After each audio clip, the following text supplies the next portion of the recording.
Hello, Fear Hippie Heroes here, and today we are going to see what appears on my YouTube recommendations. We are going to be watching a video about Smuggles. I kind of already watched a video talking about the new updates off of Kazer's video.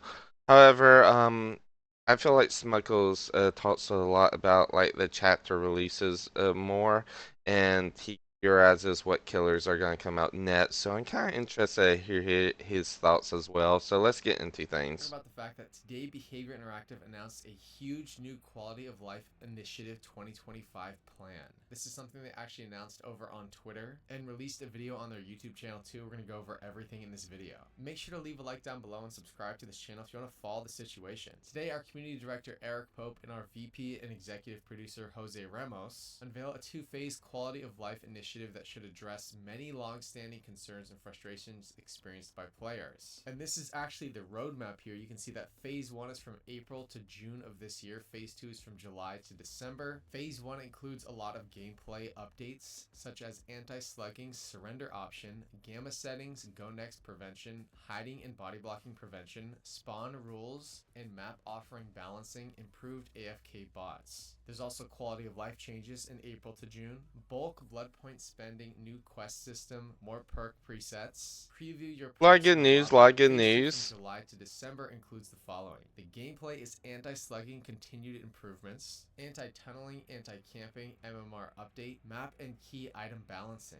And the quality of life from July to December is keyboard and mouse on consoles, custom game improvements, accessibility improvements, prestige rewards, and reduced login steps. And in addition to all of this, it says and more, including bug fixes for long-standing issues. Phase 1 begins with our upcoming release on April 2nd and will run up to and include our anniversary release.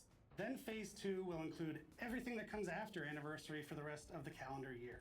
Something that I want to note here is that Eric Pope is explicitly saying here that the next release is going to be on April 2nd. And whether that's the PTB for the March license or it's the live release of the March license, I'm not really sure, but this chapter has definitely been delayed.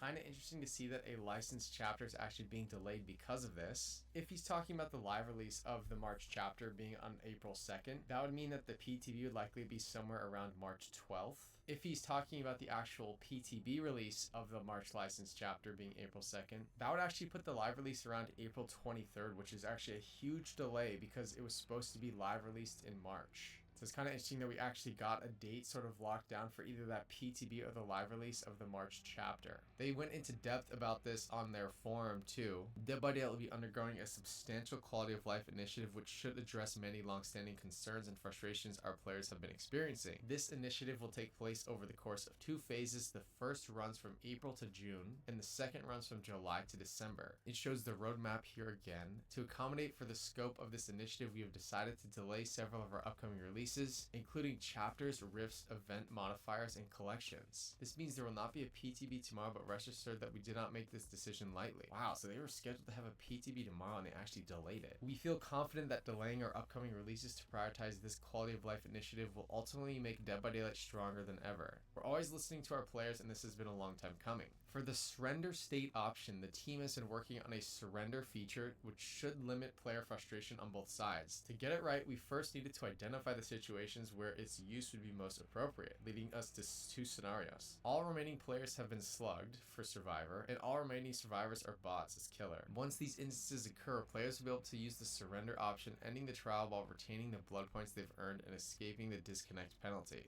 Oh, Gameplay that's cool. They adjustments. Dead by retain Daylight blood can get a little points. dark, not just thematically, and sometimes excessive darkness can hinder playability. We're introducing the ability to adjust gamma settings on all platforms, allowing you to find a sweet spot without sacrificing the intended artistic direction. Go next prevention. The go next expression refers to instances where a survivor can deliberately does everything in their power to quickly go to their next game, including walking up to the killer and standing still, running to a hook and repeatedly pointing at it, or most commonly intentionally failing skill checks while unhooked. To disincentivize and properly penalize this behavior, we'll be implementing measures that help us identify when a player is attempting to go next. Once identified, they will receive a disconnection penalty point and lose an entire grade. We'll be keeping a close eye on the system to ensure its accuracy, but we're confident that this will help alleviate the issue. So I'm not sure what the disconnection penalty point is going to be. Anyways, it says, on the other hand, we'd like to reward players who stick out through those challenging matches, even when things take a dire turn. We'll be moving forward with a new emblem-based multiplier that grants additional blood points during the following matches, with the bonus stacking over consecutive trials. Extreme hiding and body blocking prevention. Extreme hiding refers to survivors drawing out an unwinnable match by ignoring their objective and waiting out the clock. To combat this, we're changing the way AFK crows operate, so they can more accurately identify when a player is deliberately avoiding engagement with their gameplay objective. Once a player receives crows, their location will be immediately revealed to the killer. We'll also be incorporating a feature that allows players to lose collision after receiving a third AFK crow, which prevent instances of body block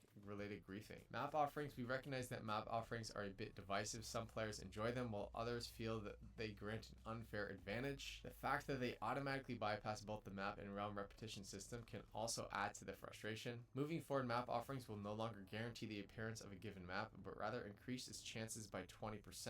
Note that they will not stack. We're also looking to make it so map offerings as well as other types of offerings will remain a secret during load-in. That way your decision to remain in the match will not be swayed by external factors. Spawn rules. Survivor spawn That would be frequencies very can nice. significantly impact the trial's outcome, and observation that has been repeatedly recognized by our community. It's become clear that survivors spawning separately and therefore covering more ground allows them a more notable advantage in completing their objective. We're changing the default survivor spawn rules to ensure that each survivor will spawn within 12 meters of one another, or on the same floor if applicable. To accommodate for this change, shroud offerings will be adjusted accordingly. Improved AFK bot detection. Players that use AFK bots can be frustrating to have in your trial, and we're working on improvements to our detection system so that we can quickly identify and penalize them accordingly. Bulk blood point spending. To speed up general blood point activity, we're adding a button that will allow you to spend blood points in bulk. Quest system. Previously announced last year, the quest system is a part of a larger update to the archives and rifts, so expect more information in an article specifically dedicated to that. For now, know that we will be reworking the challenge system as well as daily rituals to reduce the grind, make it easier to earn rewards, and increase the overall level of fun. Perk loadouts and preview. After a successful round of A/B testing, we'll be allowing players to see their own perk loadouts in the lobby, as well as adding additional perk loadout slots. Also, I want to note here too, which would be really awesome, is a copy paste feature with perk loadouts. This would be really awesome if you could copy and paste certain perk builds. Oh, It's cool if you could do that both amongst your own builds. that's an interesting idea that should be implemented. Or if you can copy someone's build in the end game, like you like a build that a killer used, and you can copy it. Or if it's another teammate or another survivor that was in the trial, you can copy this perk build and paste it onto one of yours. We believe that these changes is an overall benefit to Dead by Daylight's health, further establishing a positive gaming environment for our players. We'd also like to thank you for your patience and understanding during this time. We'll be back at our anniversary broadcast in May to recap part 1 and provide deeper insight into part 2 of our roadmap. So keep an eye out for that announcement. In the meantime, we're looking forward to hearing your thoughts and feedback. Thanks for spending time in the fog, the Dead by Daylight team. So they actually said they're delaying the release of upcoming chapters just to do this quality of life change, which is really crazy because March was supposed to be a licensed killer paragraph. And then right before the anniversary during that mid-chapter, we're supposed to get a new Survivor 2, and it seems like this has actually been delayed. It says on the forums here by Mandy that the PTB is not going to be tomorrow, so it seems like it was supposed to be tomorrow on the 18th of this month. I'm not quite sure what that means for the PTB or when the March license PTB is going to be. And they really haven't teased any license or anything like that, because I actually thought this week might be teaser week, but we haven't gotten anything from Behavior on that. So do you agree with this decision from Behavior Interactive to delay chapters for a quality of life update? Let me know in the comment section below. Make sure to like this video and subscribe to this channel if you want to follow the situation. That does it for this video. Goodbye. Okay, so I had a commercial there, so make sure you do a like and follow to help me afford YouTube Premium so we do not have to deal with commercials anymore. So yeah, I'm kind of interested. I feel like Smuggles would normally have something to say about the new killer, but they really haven't gave us any new information about a new killer. I think really what happened with this what do you call it? This Health and Horror update, I feel like it's probably due to Hinz's video talking about how DBD is not prepared for the FNAF chapter, which they are absolutely not. So I think it's good they're taking the time to go back through and address some of the troubling points. I really do like Smuckle's idea for being able to copy and paste loadouts. I think that'd be an awesome inclusion if they could do that. They're gonna have a lot on their plate though. I'm wondering if we're gonna get a killer in between. Um, this ki in between now and Five Nights at Freddy's. So we'll see. We'll wait out our time and see how it goes. So I hope everybody has a great and wonderful day, and I will see y'all around. Have a great day. Bye bye.